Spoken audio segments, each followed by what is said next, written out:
നമസ്കാരം. കേരള രാഷ്ട്രീയത്തിലെ പമ്പര വിഡ്ഢിയായിട്ടുള്ള ഒരു നേതാവ് ആരാണെന്ന് ചോദിച്ചാൽ കുഞ്ഞു കുട്ടികൾ വരെ പറയും അത് 2020 സാബു എം ജേക്കബ് ആണെന്ന്. സാബു എം ജേക്കബ് ഇന്ന് രാവിലെ മാധ്യമങ്ങളെ കണ്ടിരുന്നു. സാബു എം ജേക്കബ് ഒരു വിഡ്ഢിത്തരം ഇന്ന് എഴുന്നള്ളിച്ചിട്ടുണ്ട്. അതിനെ വലിച്ചൊട്ടിച്ചുകൊണ്ട് നടൻ സോഹൻ സീനിലാല് രംഗത്തെത്തിയിട്ടുണ്ട്. അദ്ദേഹത്തിന്റെ ഫേസ്ബുക്ക് പോസ്റ്റ് അടിയിൽ എന്തായാലും അഡ്വക്കേറ്റ് PV ശ്രീനിജന്റെ ഒരു മാസ് കമന്റും വന്നിട്ടുണ്ട്. ഇതാണ് ഇപ്പോൾ സമൂഹ മാധ്യമങ്ങളിൽ വലിയ ചർച്ച. വാർത്തയിലേക്ക് വരും മുമ്പ് ചാനൽ ഒന്ന് സബ്സ്ക്രൈബ് ചെയ്തിട്ടുള്ളൂ. സാബു എം ജേക്കബ് ഇന്ന് മാധ്യമങ്ങളോട് പറയുകയാണ്, LDFന്റെ വോട്ടുകൾ കുന്നത്തുനാട് UDF മറിച്ചു വിറ്റു അത്രേ. മാത്രവുമല്ല, നിയമസഭയിൽ ഒരിക്കലും NDA എത്തരത്തിൽ ആഗ്രഹിക്കുന്ന രണ്ട് മുന്നണികളാണ് LDFും UDFും.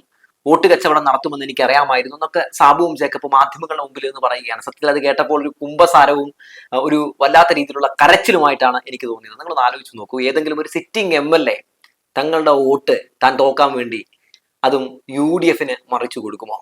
ചുമ്മാ ചിന്തിച്ചാൽ തന്നെ ഇയാളുടെ വിഡ്ഢിത്തരവും ഇയാളുടെ തള്ളലും ഇയാളുടെ കള്ളങ്ങളും ഒക്കെ നമുക്ക് മനസ്സിലാക്കാവുന്നതേ ഉള്ളൂ. എന്തായാലും സാബു എം ജേക്കബിന്റെ പ്രതികരണത്തിന് നടൻ സോഹൻ സീനുലാൽ ഫേസ്ബുക്കിലൂടെ കൊടുത്ത ആ ഒരു മറുപടി അതുകൂടി നമുക്കൊന്ന് വായിക്കാം. ശേഷം ചിലതൊക്കെ പറയാനുണ്ട്. ഇങ്ങനെയാണ് അദ്ദേഹം പറയുന്നത്. സാബു എം ജേക്കബ് ഒരു 2020 ചാണക്യനും കാലം തെറ്റിയ കണക്കുകളും, ഇങ്ങനെയാണ് കേട്ടോ തലക്കിട്ട് കൊടുത്തിട്ടുള്ളത്. പിന്നെ ഇങ്ങനെ എഴുതുന്നു, 2020 സാബു എം ജേക്കബ് ഒരു രാഷ്ട്രീയ ചാണക്യനാണെന്ന കാര്യത്തിൽ ആർക്കും തർക്കമുണ്ടാവില്ല. പക്ഷേ ചാണക്യൻ ജീവിക്കുന്നത് BC 4ാം നൂറ്റാണ്ടിലെ ബീഹാറിലായിരുന്നു. ആ കാലത്തായിരുന്നുവെങ്കിൽ ഒരു പക്ഷേ ഈ തന്ത്രങ്ങൾ ഏൽക്കുമായിരുന്നു. എന്നാൽ ഇത് 21ാം നൂറ്റാണ്ടിലെ കേരളമാണ്. വിവരമുള്ള മലയാളികളാണ് മുന്നിലുള്ളതെന്ന് സാബു ഒന്ന് ഓർക്കുന്നത് നന്നായിരിക്കും. വോട്ട് കച്ചവടം എന്ന അത്ഭുത സിദ്ധാന്തം ലോകത്ത് എവിടെയെങ്കിലും ഒരു സിറ്റിംഗ് MLA തന്റെ മണ്ഡലത്തിലെ വോട്ട് കച്ചവടം നടത്തി എതിർ സ്ഥാനാർത്ഥിയെ ജയിപ്പിക്കാൻ നോക്കുമോ? ബുദ്ധിയുള്ള ആരെങ്കിലും ഇത് വിശ്വസിക്കുമോ? 2021 42,701 വോട്ടുകൾ നേടിയ 2020 പിന്നീട് ആദർശങ്ങൾ പണയപ്പെടുത്തി NDAയുമായി കൈകോർത്തപ്പോൾ തന്നെ ആ തട്ടിപ്പ് ജനങ്ങൾക്ക് മനസ്സിലായി തുടങ്ങിയിരുന്നു.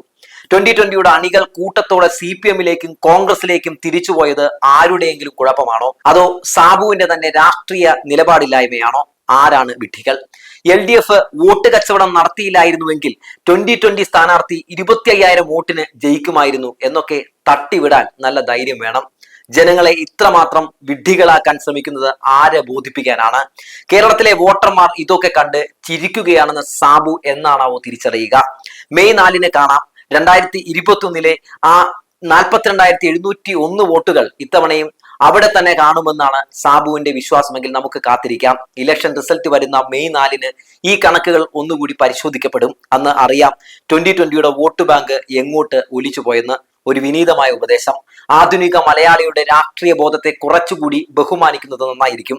ഇനിയും ഇത്തരം വാദങ്ങളുമായി വന്ന് കേരളത്തിന് മുന്നിൽ അപഹാസ്യനാകാതിരിക്കാൻ സാബു ജേക്കബ് ശ്രദ്ധിക്കുമെന്ന് കരുതാം. മെയ് 4 ഈ പോസ്റ്റ് ഒന്നുകൂടി എടുത്തു നോക്കാൻ നമുക്ക് മറക്കാതിരിക്കാമെന്നാണ് സോഹൻ സീനുലാല് എഴുതിയത്. അതിന് തൊട്ടു താഴെ തന്നെ അഡ്വക്കേറ്റ് PV ശ്രീനിജൻ ഇങ്ങനെ എഴുതി, സാബുവിന്റെ ഫലിതങ്ങൾ അതിനെ അങ്ങനെ കണ്ടാൽ മതി. നിലവിളി ശബ്ദമിട്ട് ആശുപത്രിയിൽ കൊണ്ടുപോയാൽ എല്ലാം ശരിയാവും. അദ്ദേഹത്തിന്റെ കണക്ക് കൂട്ടലുകൾ ഭയങ്കരം തന്നെ. എന്തായാലും അഡ്വക്കേറ്റ് PV ശ്രീനിജന്റെ കമന്റിനും വലിയ രീതിയിലുള്ള ലൈക്കുകളാണ് ലഭിച്ചുകൊണ്ടിരിക്കുന്നത്. സാബു എം ജേക്കബ് ഒരു വിധത്തിൽ പറഞ്ഞാൽ അദ്ദേഹം തുറന്ന് സമ്മതിക്കുന്നു തന്റെ സ്ഥാനാർത്ഥി ബാബു ദിവാകരൻ ജയിക്കില്ല എന്ന്. സത്യത്തിൽ ഇതൊക്കെ കേട്ട് ബാബു ദിവാകരൻ നെഞ്ചുവേദന വന്ന് ഇരിക്കുകയായിരിക്കും.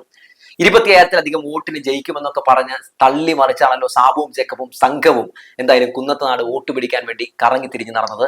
ഇപ്പോൾ പിന്നെ എന്താണ് പെട്ടെന്ന് സാബുവും ജേക്കബ് തിരഞ്ഞെടുപ്പ് കഴിഞ്ഞപ്പോൾ ഇവിടെ ഇടതുപക്ഷം ജയിക്കുമെന്നുള്ള സംസാരങ്ങൾ ഉയർന്നു കേൾക്കാൻ തുടങ്ങിയപ്പോൾ ഇത്തരത്തിലുള്ള ഒരു നമ്പറുമായി രംഗത്തേക്ക് വന്നതെന്ന് ചോദിച്ചാൽ അത് BJP പേടിയാണ്. നമുക്കറിയാം സാബുവും ജേക്കബ് BJPയിലേക്ക് പെട്ടെന്ന് ആയിരുന്നു ആ ഒരു മുന്നണി പ്രവേശനം നടത്തിയത്. മുന്നണി പ്രവേശനം നടത്തിയപ്പോൾ സാബുവും ജേക്കബ് പറഞ്ഞിട്ടുള്ളത് ഈ കുന്നത്തുനാട് ഞങ്ങൾ പിടിച്ച് കയ്യിൽ തരും എന്നുള്ളത് തന്നെയാകാം. ഞങ്ങൾക്ക് ഇതാ ഇത്രയും വോട്ടുണ്ട്, 42,000-ലധികം വോട്ടുണ്ട്. അതുകൊണ്ട് ഇത്തവണ നിയമസഭാ തെരഞ്ഞെടുപ്പിൽ ഞങ്ങൾക്ക് ഇവിടെ ഒരു സ്ഥാനാർത്ഥിയെ നിർത്തി ജയിപ്പിക്കാൻ കഴിയും. അങ്ങനെ NDAയുടെ ഒരു സ്ഥാനാർത്ഥിയെ ജയിപ്പിച്ച് സഭയിലേക്ക് അയക്കാൻ പറ്റുമെന്ന് തന്നെയാകും സാബു പറഞ്ഞിട്ടുണ്ടാവുക. മണ്ടന്മാരായിട്ടുള്ള BJPക്കാർ അത് വിശ്വസിച്ചും കാണും.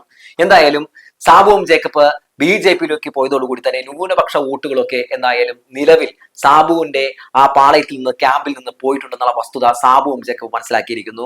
അപ്പൊ പിന്നെ തോൽക്കാനുള്ള കാരണം വേറൊന്നുമല്ല, LDF ഈ സീറ്റ് മറച്ചു കൊടുത്തുകൊണ്ടാണ് എന്നൊരു പ്രതീതി സൃഷ്ടിക്കാനുള്ള ശ്രമമാണ് നടത്തുന്നത്. എന്തായാലും LDF-ന് വലിയ രീതിയിലുള്ള തരംഗം, LDF-ന് വലിയ അനുകൂലമായിട്ടുള്ള സാഹചര്യം ഉണ്ടെന്നാണ് വലത് ക്യാമ്പുകൾ പോലും ഇപ്പോൾ തന്നെ അവർ തന്നെ വിലയിരുത്തുന്നത്. അങ്ങനത്തെ ഒരു സാഹചര്യത്തിൽ സാബുവും ജേക്കബ് ജനങ്ങളെ പറ്റിക്കാനും നിലനിൽപ്പിന് വേണ്ടിയും ഒക്കെ പെരുനുണകൾ പറയുമ്പോൾ സത്യത്തിൽ സാബുവും ജേക്കബിനെ ഓർത്ത് നമുക്കൊക്കെ പുച്ഛം തോന്നുന്നു, സഹതാപം തോന്നുന്നു എന്നല്ലാതെ വേറെ എന്താണ് പറയാൻ കഴിയുക? 2021 6 സ്ഥാനാർത്ഥികളെ നിർത്തി ഈ സ്ഥാനാർത്ഥികൾ ജയിച്ചിട്ടുണ്ടെങ്കിൽ ആര് ഭരിക്കണമെന്ന്, ആര് സർക്കാർ ഉണ്ടാക്കണമെന്ന് ഞങ്ങൾ തീരുമാനിക്കുമെന്ന് പറഞ്ഞ പമ്പര വിഡിയാണ് സാബുവും ജേക്കബ്. വിഡ്ഢിത്തരങ്ങൾ മാത്രം എഴുന്നള്ളിക്കുന്ന സാബുവും ജേക്കബിന്റെ പ്രേമം അത് UDF-നോടാണെന്ന് ആർക്കാണ് അറിയാത്തത്? സാബുവും ജേക്കബിന്റെ 2020 മെമ്പർമാരുടെ പിന്തുണയോടെ, അതായത് NDA-യുടെ പിന്തുണയോടെയാണ് പുത്തൻകുരിശ് വടവുകോട് പഞ്ചായത്തിൽ UDF ഭരണം നടത്തുന്നതെന്ന് എല്ലാവർക്കും അറിയാം. അപ്പൊ അതിൽ നിന്ന് എന്താണ് മനസ്സിലാക്കേണ്ടത്? ആര് തമ്മിലാണ് ഡീലെന്ന് വളരെ പരസ്യമായി തന്നെ നമുക്ക് മനസ്സിലാക്കാൻ സാധിക്കുന്നുണ്ട്. എന്തായാലും എങ്ങനെയൊക്കെ UDF-നെ സഹായിക്കാൻ NDA ശ്രമം നടത്തിയാലും കുന്നത്തുനാടിൽ LDF-ന് അനുകൂലമായ തരംഗമാണ് എന്നുള്ള കാര്യത്തിൽ തർക്കമൊന്നുമില്ല. കാരണം സംഘപരിവാറിനെ സപ്പോർട്ട് ചെയ്യുന്ന അല്ലെങ്കിൽ ഒരു മുന്നണിയും സംഘപരിവാറിനൊപ്പം നിൽക്കുന്ന ഒരു മുന്നണിയും LDF-നെതിരെ മത്സരിക്കുന്നു എന്നതായിരുന്നു കുന്നത്തുനാടിലെ ഏറ്റവും വലിയ പ്രത്യേകത. അവിടെ ജനാധിപത്യത്തെ ഉയർത്തിപ്പിടിക്കാൻ, അവിടെ മതേതര മൂല്യങ്ങൾ ഉയർത്തിപ്പിടിക്കാൻ, മതസൗഹാർദ്ദം ഉയർത്തിപ്പിടിക്കാൻ ഇടതുപക്ഷം മാത്രമേ ഉള്ളൂ എന്നുള്ള കാര്യം ഈ നാട്ടിലെ വോട്ടർമാർക്ക് വ്യക്തമായി അറിയാം. അതുകൊണ്ട് സാബുവും ജേക്കബിനെ പിന്തുണയ്ക്കുന്ന UDF-നെതിരെയുള്ള ഒരു അടിയായി തന്നെയാണ് ഇത്തവണ കുന്നത്തുനാടിലെ വോട്ടർമാർ ഈ തെരഞ്ഞെടുപ്പിനെ നോക്കിക്കണ്ടിട്ടുള്ളത് എന്നുള്ള കാര്യത്തിൽ തർക്കമൊന്നുമില്ല. 2026 നിയമസഭാ തെരഞ്ഞെടുപ്പിൽ വീണ്ടും അഡ്വക്കേറ്റ് PV ശ്രീനിജൻ MLA ജയിക്കരുത് എന്നുള്ള ഒരു അജണ്ട അത് UDF-നും അത് 2020-ക്കും ഉണ്ട്. അതുകൊണ്ട് കൈകോർത്തുകൊണ്ടായിരുന്നു ഇവർ ഈ നിയമസഭാ തെരഞ്ഞെടുപ്പ് നേരിട്ടത്. അവർ ഒരു ഘട്ടത്തിൽ പോലും അങ്ങോട്ടേക്കും ഇങ്ങോട്ടേക്കും പള്ളു പറയാനും അങ്ങോട്ടേക്കും ഇങ്ങോട്ടേക്കും ആരോപണങ്ങൾ പറയാനും ഒന്നും അവർ തയ്യാറായില്ല. മറിച്ച് ഇരു മുന്നണികളും, അതായത് NDA-യും UDF-ഉം ഒരു കൈയായി LDF-നെ എതിർക്കുന്ന വിചിത്ര കാഴ്ചയാണ് നമ്മൾ ഈ കുന്നത്തുനാടിൽ കണ്ടത്. സാബുവും ജേക്കബ് ഓരോ ദിവസവും ഓരോ രീതിയിലുള്ള ഗിമ്മിക്ക് നുണകളുമായാണ് രംഗത്തേക്ക് വന്നുകൊണ്ടിരുന്നത്. സാബുവും ജേക്കബിനെതിരെ കഴിഞ്ഞ ദിവസം പൂതൃക്കയിൽ രാജിവെച്ച അവര് തന്നെ പഞ്ചായത്ത് പ്രസിഡന്റായിരുന്ന പൂജ എന്താണ് പറഞ്ഞത്? സാബുവും ജേക്കബ് ഒരു കൊടും വിഷമാണെന്നല്ലേ പറഞ്ഞത്?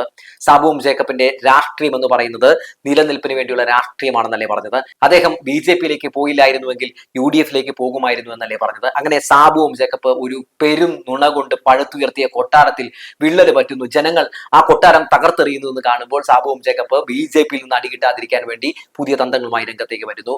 നരേന്ദ്രമോദി വന്നപ്പോൾ മുന്നിൽ തന്നെ സാബുവും ജേക്കബിന് സീറ്റ് കൊടുത്തു. സാബുവും ജേക്കബ് BJP-ക്കാർക്കിടയിൽ ഇങ്ങനെ കുന്നത്തുനാടിൽ നിന്ന് ഞങ്ങൾ ഒരു MLA തരും എന്ന പ്രതീതി സൃഷ്ടിച്ച് അവരെ പറ്റിച്ചൊക്കെയാണ് അവരെ പോക്കറ്റിലിട്ടുകൊണ്ട് നടക്കുന്നത്. ഇനി അത് നടക്കില്ല എന്ന് മനസ്സിലായപ്പോൾ ഇതൊന്നും നമ്മുടെ ഭാഗത്തുള്ള തെറ്റല്ല എന്ന് പറഞ്ഞൊപ്പിക്കാനുള്ള ശ്രമത്തിന്റെ ഭാഗമാണ് ഇന്ന് രാവിലെ നടന്ന സാബുവും ജേക്കബിന്റെ പ്രസ് മീറ്റ് എന്നുള്ളതാണ് ഞാൻ ഇതിൽ നിന്ന് മനസ്സിലാക്കുന്നത്. മെയ് 4 റിസൾട്ട് വരുമ്പോൾ ഇതേ സാബുവും ജേക്കബ് പറയും ശ്രീനിജൻ ജയിച്ചതിന് കാരണം UDF വോട്ട് മറിച്ചു കൊടുത്തുകൊണ്ടാണ് എന്ന് പറയും. നിന്ന നിപ്പിന് പറഞ്ഞത് മാറ്റി പറയാൻ സാബുവും ജേക്കബിന് ഒരു മടിയുമില്ല. കണ്ടാമൃഗം പോലും തോറ്റുപോകും സാബുവും ജേക്കബിന് മുമ്പിൽ ഓന്തുകൾ വരെ ചത്തു വീഴും എന്നുള്ള കാര്യത്തിൽ തർക്കമില്ല. അമ്മാതിരി നിലപാടാണ് സാബുവും ജേക്കബിന്റേതെന്ന് ഞാൻ പറയേണ്ട കാര്യമില്ല. BJP പ്രേമലുമായി നടക്കുന്ന സംഘപരിവാറുകാരനായ സാബുവും ജേക്കബ് എത്രയൊക്കെ ശ്രമിച്ചാലും ഈ നാടിനെ സംഘപരിവാർ പാളയത്തിൽ എത്തിക്കാൻ കഴിയുമെന്നാണ് വിചാരിച്ചിരിക്കുന്നതെങ്കിൽ മിസ്റ്റർ സാബുവും ജേക്കബ്, ഇത് കേരളമാണ്, ഇത് ബീഹാർ അല്ല, ഇത് അസം അല്ല, ഇത് ഉത്തർപ്രദേശ് അല്ല, ഇത് ഗുജറാത്ത് അല്ല എന്നൊക്കെ മനസ്സിലാക്കുന്നത് നല്ലതാണ്. എന്തായാലും സാബുവും ജേക്കബിന്റെ ഇരട്ടത്താപ്പ രാഷ്ട്രീയത്തിന്റെ ലാസ്റ്റ് വേർഷനാണ് നമ്മളിപ്പോൾ കാണുന്നത്. 2026 തിരഞ്ഞെടുപ്പിന്റെ റിസൾട്ട് പുറത്തു വരുമ്പോൾ സാബുവും ജേക്കബിന്റെ പ്രോ വെർഷൻ കൂടി കാണാമെന്ന് പറഞ്ഞു വെച്ചുകൊണ്ട് നിർത്തട്ടെ.